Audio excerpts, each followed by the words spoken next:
গ্রামের মেঠোপথ। এই মেঠোপথ ধরেই আমরা দিন চলছি, সাইকেলিং করছি।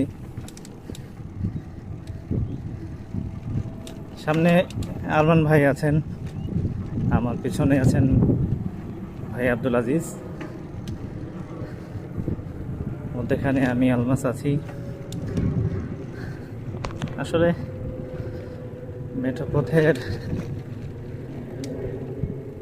মেঠোপথ দিয়ে সাইকেল চালানোর যেই মুহূর্তটা, এটা ভাষায় বলা সম্ভব নয়। এই জন্য সাইকেলিং করাটা খুব জরুরি। আল্লাহর অনেক নিয়ামত স্বরূপ দেখা যাবে, অনেক পথ পাড়ি দেওয়া যাবে, নতুন নতুন অভিজ্ঞতা হাসিল হবে। তাই